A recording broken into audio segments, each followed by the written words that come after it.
At 6, Westminster waits for the report that could determine the Prime Minister's future as he rejects calls for him to resign. At Prime Minister's Questions, Boris Johnson said he was getting on with the job amid more questions about what the investigation into Downing Street parties will reveal. The Ministerial Code says that ministers who knowingly mislead Parliament will be expected to offer their resignation. Does the Prime Minister believe that applies to him? Prime Minister. Mr. Speaker, of course, but let me tell the House that I think he's inviting a question about an investigation which, as you know, Mr. Speaker, I can't comment. Also on the programme tonight. The numbers are falling. Just under 3 million people had COVID in the UK last week, but infections among school children are on the rise.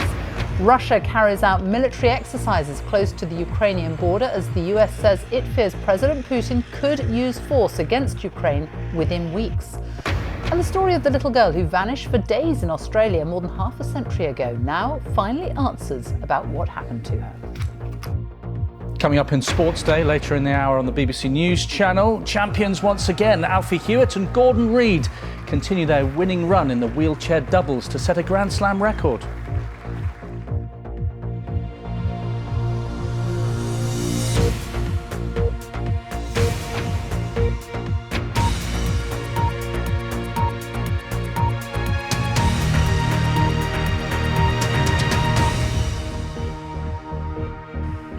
Good evening and welcome to the BBC News at 6. The Prime Minister has vowed to fight on amid more calls for him to resign as Westminster waits for the publication of Sue Gray's highly anticipated report into parties in Downing Street during lockdown.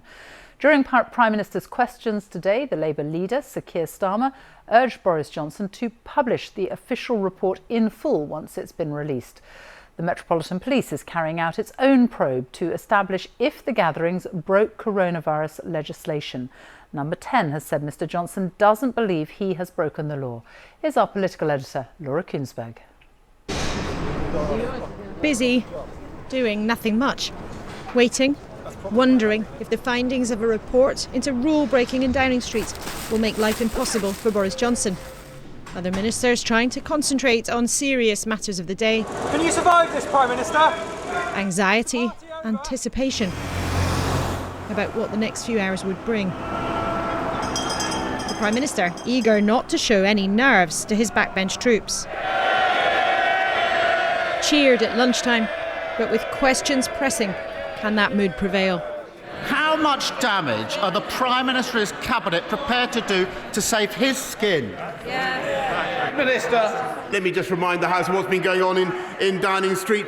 We've been prioritising the COVID backlogs, Mr. Speaker. And when the official verdict into what really went on is ready, will we see it all? Can the Prime Minister confirm that he will publish the full Sue Gray report as he receives it? Of course I will do exactly what I said. Remember, the official civil service inquiry isn't the only one that lurks. We now have the shameful spectacle of a Prime Minister of the United Kingdom being subject to a police investigation. Isn't this a Prime Minister and a government that have shown nothing but contempt for the decency, honesty and respect that define this country? And for all sorts of reasons, many people may want me out of the way, but I tell you the reason he wants me out of the way is because he knows that this government can be trusted to deliver. And in particular, I am getting on with the job. A public show of force. But it's the private world behind Number 10's show that's been exposed. It was a business meeting. Allegations of parties in the press office exploded with a cringe-worthy video of staffers joking about how they'd explain it away. Socially distanced. Can you stop? I'm going to make a statement. You don't. The tears of the former press spokesperson Allegra Stratton, the first casualty of this whole mess. Then admissions of various other gatherings in Whitehall when the country was locked down. Revelations of bring-your-own booze drinks in the Downing Street garden, organised by none other than Martin Reynolds, one of the most senior staff by Boris Johnson's side. A basement booze up during the national mourning for Prince Philip. And then just this week, news of a birthday celebration for the Prime Minister in the Cabinet Room during lockdown. Lulu, why did you go to Boris Johnson's party? Lulu Little, the interior designer of the renovation of the Number 10 flat, briefly there along with Boris Johnson's wife. The painful question all the way through: how could the people who wrote the lockdown rules have broken them too? This whole place is in a deeply uncomfortable limbo. The report into what went on in Downing Street is still not out, even though it was essentially complete apart from last-minute checks last night. The questions about the integrity and truthfulness of what happened have still not been answered. And just when those doubts are swirling thick and fast, a new, separate contradiction has emerged. Remember this? The desperate images of the evacuation of Kabul when it fell to the Taliban. Some of these dogs have been found. There were claims that the Prime Minister interfered to prioritise rescuing animals from a British man pen farthing's charity. That was fiercely denied at the time. But emails published by a Westminster committee today give a very different picture, referring to the Prime Minister's decision, saying in writing the Prime Minister has just authorised their staff and animals to be evacuated. That's a total contradiction of what Boris Johnson said last month. Did you intervene that way? No, that's complete nonsense. But marrying up different versions of events has been part of this government's problem. MPs sent home tonight without the official report into parties coming out. So accusations hover, still waiting for a verdict. The Prime Minister hopes for political escape. And Sophie, despite the public anger about everything that's going on, that's felt by many people, despite the anxiety from many Conservative MPs about what's going on and Downing Street's handling of the last few torrid weeks, Boris Johnson appeared today to have not the faintest intention of going anywhere, no matter what happens in the next few days. But with that report tonight, as we speak, still not even delivered to Downing Street, his political future still hangs very much in the balance. The uncertainty has been prolonged by the fact the report still hasn't come out today, and that prolongs the political agony for Number 10 and Boris Johnson's colleagues. Our political editor, Laura Kunsberg, thank you. Just under 3 million people in the UK had coronavirus last week, according to the latest research. That's roughly 1 in 20 people, a fall of 500,000 from the week before. But the number of children getting COVID has increased. In Northern Ireland, the use of vaccine passports in pubs, restaurants and cinemas has today been scrapped. Our health editor, Hugh Pym, has the latest. It's the last day in England for compulsory mask wearing in some indoor public spaces. Tomorrow, Plan B measures will end, with COVID passes as well as face coverings no longer mandatory. But some, like Tom, are anxious that people remain cautious. He has an immune deficiency and knows he's at higher risk from COVID. Putting a mask on may restrict you for the 1 minute that you're in the shop or the 2 minutes you do your grocery shopping, but actually it will make the individual feel better. It'll allow them to live more of a normal life, and it will definitely reduce their anxiety. So just awareness of others would be amazing. Restrictions in Northern Ireland are being eased today, with nightclubs reopening and indoor standing events such as concerts allowed again, though proof of vaccination or a negative test result will be required. The latest Office for National Statistics survey suggests there were just under 3 million people who had the virus in the UK last week. That was down, though falling at a slower rate than before. In England, where 1 in 20 had the virus, Wales 1 in 30 and Scotland 1 in 30, case rates were lower. But in Northern Ireland, with 1 in 20, the trend was said to be uncertain. At the population level, things are looking much better than they were a few weeks ago. In terms of policies, what their impact will be on infections in the community. Infections in England fell in all age groups except among children. Since the return of schools earlier this month, cases have picked up, with increases in the last week among primary and secondary school pupils. We've got children off across the school. I think we're up to high 20s now of children who've tested positive. But on top of that, we've got staff whose perhaps children have tested positive, so they're trying to juggle childcare with their partners. It's really difficult. The question now, will infections rising among children spread through to older age groups? There's uncertainty too about new variants. There is one under investigation by health chiefs in the UK after evidence of growth in Denmark. Experts, though, say it's early days, more data is needed, and there is, as of now, no cause for concern. Hugh Pym, BBC News. Well, the latest coronavirus figures show there were more than 102,000 new infections in the latest 24-hour period. It means there were 92,000 new cases on average per day in the last week. The number of people in hospital with COVID has fallen again. It is just over 16,500. Another 346 deaths were reported. That's of people who died within 28 days of a positive test. On average, in the past week, there were 262 deaths per day. On vaccinations, just over 37 million people have had a booster jab. That's nearly 64.5% of those aged 12 and over. So from tomorrow, the legal requirement for face coverings in public places in England will be dropped, but some businesses, transport and retailers are still advising customers to wear them. Our correspondent Coletta Smith joins me now from Manchester. Coletta. Hi there, Sophie. Yeah, from tomorrow morning here in England, you won't have to wear a mask if you're going into the shops, if you're using public transport, if you're in those public areas that until now you've had to wear masks for. But that, of course, plunges customers back into that difficult situation, that grey area that we all are facing, of really facing different rules and requirements depending exactly where you are, because different retailers today say they are going to be making different requests of their customers. We've heard from Sainsbury's and John Lewis, who of course run Waitrose as well, saying they are going to be urging their customers, the signs will stay up, they'll still be making those tannoy announcements to say please continue to wear your masks. At the other end, we've got Morrison's saying they're just going to stick to the government guidance. Currys saying they'll be asking their staff to wear masks, but not necessarily their customers. When it comes to transport, though, the picture is different across England, where we have Transport for London, the Tube and the buses there requiring passengers to wear masks, whereas that's not the case here in Manchester and elsewhere across the UK. And of course, in Scotland and Wales and Northern Ireland, worth reiterating that you still need to wear your mask whether you're shopping or on public transport. Coletta, thank you. The United States has urged its citizens to leave Ukraine, warning that Russian troops massed on its border could use force within weeks. In the past hour, the US Secretary of State, Antony Blinken, told Russia that there could be no compromise on the issue of Ukraine's sovereignty. Moscow has deployed an estimated 100,000 soldiers near the border in both Belarus and Russia.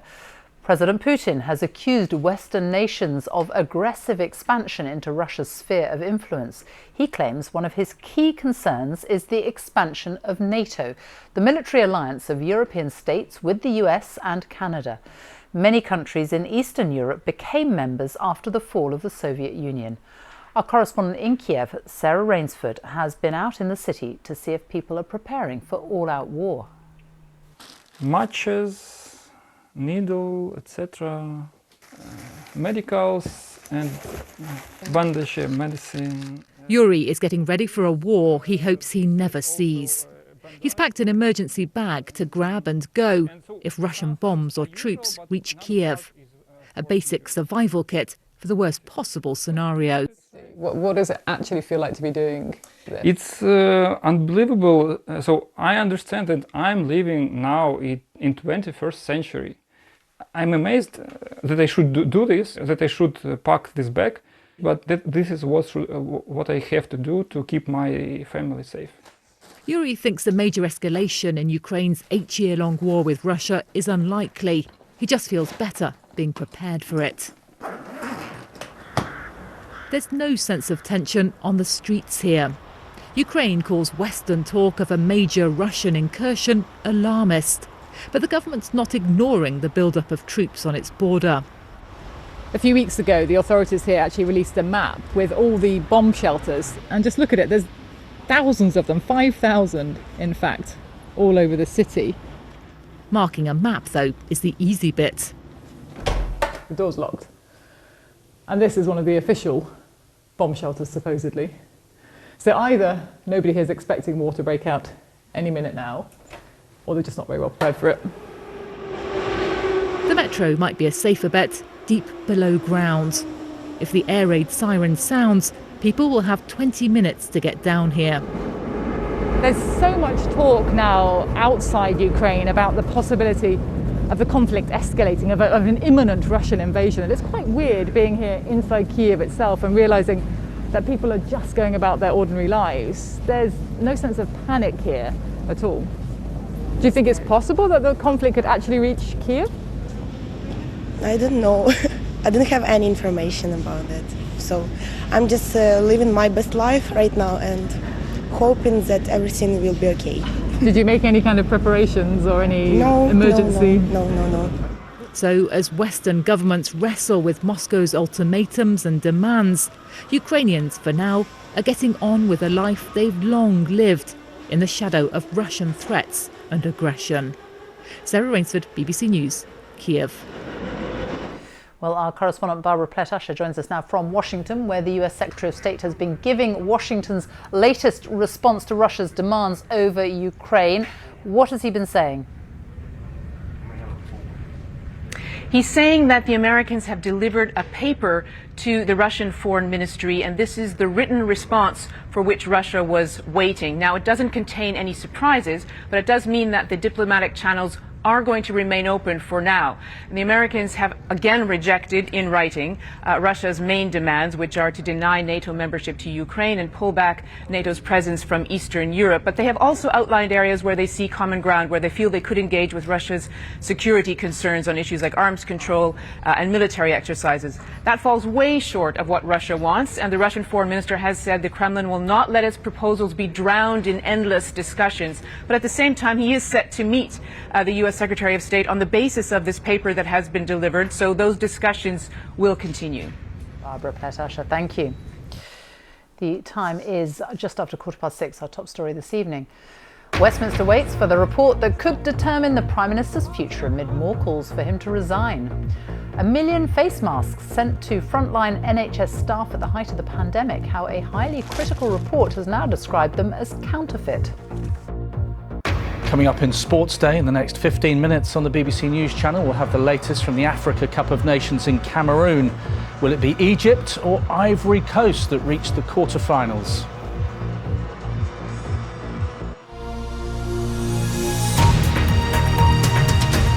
The BBC's Ashley John-Baptiste grew up in care. He always thought he was an only child. But years later, out of the blue, he received a message from a man who said he was his older brother. He says the discovery had a profound effect on his life, and he set out to discover how many other siblings are separated by the care system and what impact it has on their lives. By law, brothers and sisters should be kept together where possible, but new information from more than 200 local authorities has revealed that around half of sibling groups in care are currently split up. I was only a toddler when I entered the care system, and I didn't leave until I was 18. To the knowledge of my various social workers and foster parents, I had no siblings. I was an only child. Check what happens in my mid to late 20s, as I'm still coming to terms with my own childhood. I get a message from a man on Facebook who tells me that he's my brother. It was completely crazy because for a long time, I thought that I was kind of isolated in terms of family, that I didn't have anyone. This personal revelation made me think about the state of sibling relationships in today's care system, so I decided to investigate. Freedom of information requests sent to over 200 UK local authorities have revealed that more than 12,000 looked after children are not living with at least one of their siblings. In their adoptive home, Saskia and her two brothers suffered physical abuse and neglect for a decade. When they went back into council care, they were separated across different areas. I lost such a key part of myself, I think, because it was like it's us three against the world, you know, it always has been. And so being so far away from them, it's like, oh, I'm not as strong anymore. The law says siblings should be placed together when it's safe and possible to do so. Where this is not appropriate, contact should be prioritised if this is right for the child. How are you feeling about meeting your brothers? Excited. Yeah? Yeah. In Scotland, new laws are giving siblings more control over their relationships. Karen Morrison is a veteran foster carer instrumental in these changes. Our family are foster carers, and it didn't take long for us to realise, you know, that these children are going into the care system and they're not going to the same place together. In fact, they don't even know when they're going to see each other again. Just imagine that trauma. It must be awful. Karen also runs Siblings Reunited, a charity providing a safe space for split-up sibling groups in care to meet every few months. How excited have you guys been to meet today? 10 out of 10. 10 out of 10? Just because I know it's Halloween and we're going to do stuff 9,000. 9,000. An independent review of the England care system is currently underway, with findings and recommendations expected to be published later this year. In Scotland, new laws are giving siblings more control over their relationships. For these brothers, however, it's time to say bye for now. Bye. Ashley Jean-Baptiste, BBC News. The Metropolitan Police has referred itself to the watchdog, the IOPC, over the death of a woman who was stabbed in North London by her former partner. He was then killed by a passing motorist. A warrant had been issued for the arrest of Leon McCasker 3 weeks before he attacked Yasmin Shkaifi. There are growing calls for the motorist who drove into him as he stabbed his former partner not to face a criminal investigation. 1 million face masks designed for use by frontline NHS staff were sent out to hospitals at the height of the pandemic despite warnings about their effectiveness. In a confidential government report seen by BBC News, the masks were described as counterfeit. The report said health officials had been dismissive of concerns at the time and hadn't listened to warnings about the authenticity of the masks. Our special correspondent Lucy Manning has the story. 1 million masks, described by a confidential report obtained by BBC News as counterfeits. Yet, doctors and nurses had no idea they'd left them exposed. It took the detective work of one nurse to find out what had happened. In autumn 2020, staff in the most high-risk areas wore these masks. A health and safety executive official had warned they shouldn't be distributed. Despite hospitals complaining about them, with one hospital saying they failed tests 60% of the time, they continued to be used. One of these substandard masks failed while worn by a hospital worker. The report says that was then attributed to them getting COVID symptoms. These are the filtering masks. But it's clear there were concerns. These masks were being used almost exclusively in the highest risk procedures where the risk for the wearer was the greatest. And therefore, that's why it's really, really worrying to find that actually these masks were not protecting people as they should have done. It took a nurse in the Midlands carrying out their own checks. They emailed the Chinese manufacturer Factual and were told they were counterfeit. You bought wrong goods from the worst person who made fake goods, the company wrote. The report says some facts remain unclear, and the supplier Polyco has serious misgivings about Factual's claims the masks were fake.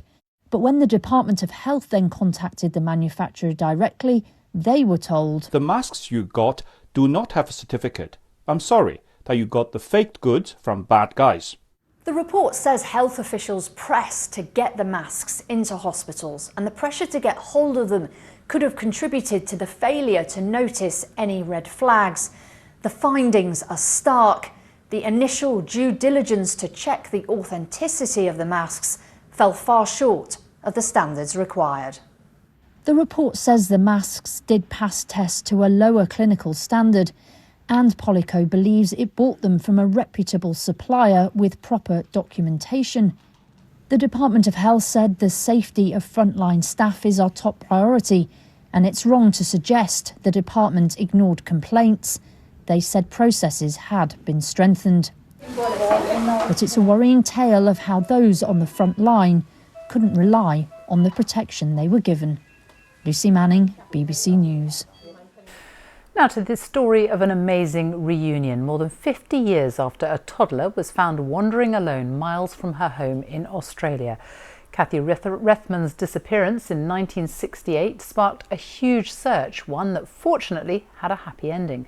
Until now, though, she never really knew who had rescued her.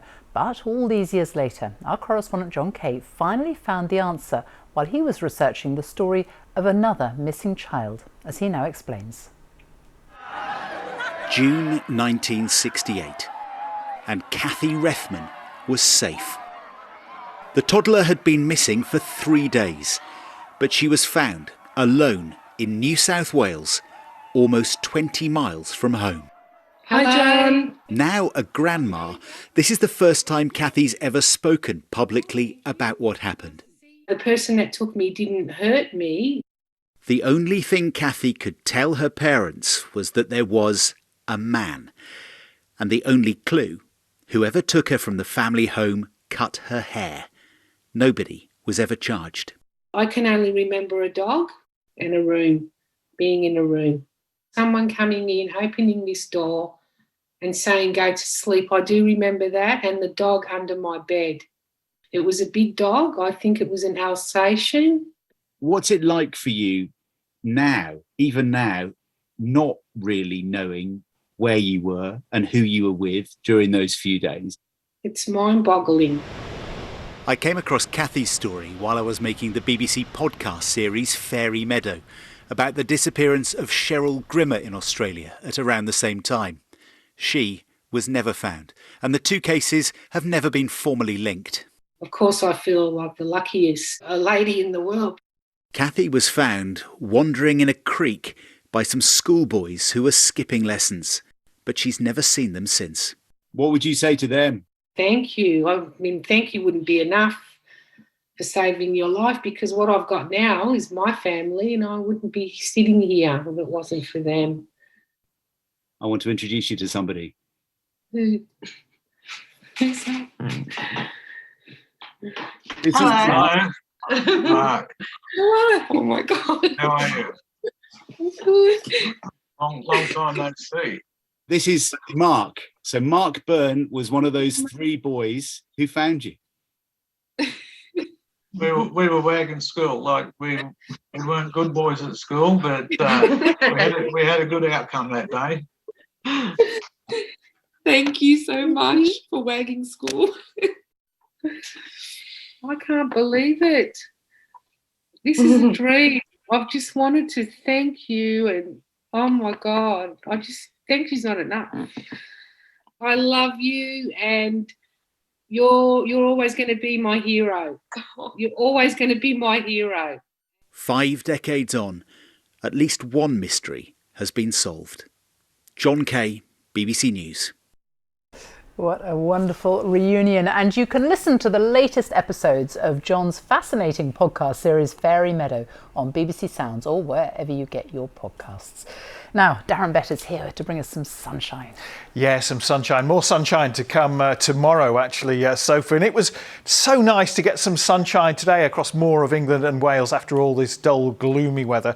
It's not been a dry January in the northwest of Scotland. It's been very wet earlier on today in Highland once again. That rain is clearing away from here and it's heading its way southwards on this weather front. That is weakening, though, so the rain is becoming lighter and more patchy as it moves southwards, mainly heading down into western parts of England and Wales. Very windy weather for a while in Caithness and Orkney, and it should be a frost-free night tonight as the winds are picking up and that cloud moves southwards, milder than last night for northern England, Wales and the Midlands, where we had a touch of frost. This is where the cloud is on Thursday morning. There's not much rain by this stage. It does move away out towards the Channel Islands. Sunshine then follows on behind a northwesterly wind which will drag in a few showers, mainly for northern and western parts of Scotland. Many places dry and sunny, and whilst it's a bit colder than of late in northern parts of Scotland, it's not particularly chilly out there tomorrow. Enjoy the sunshine.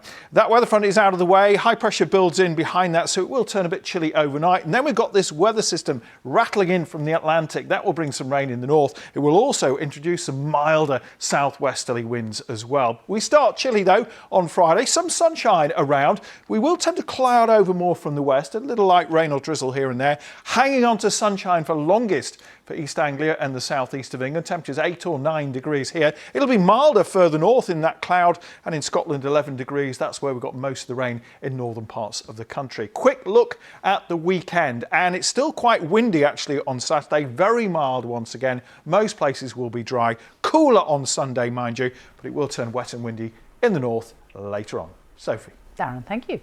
A reminder now of our main story this evening. Westminster waits for the report that could determine the Prime Minister's future amid more calls for him to resign. That's all from the BBC News at 6. It's goodbye from me on BBC One. We join the BBC's news teams where you are. Goodbye.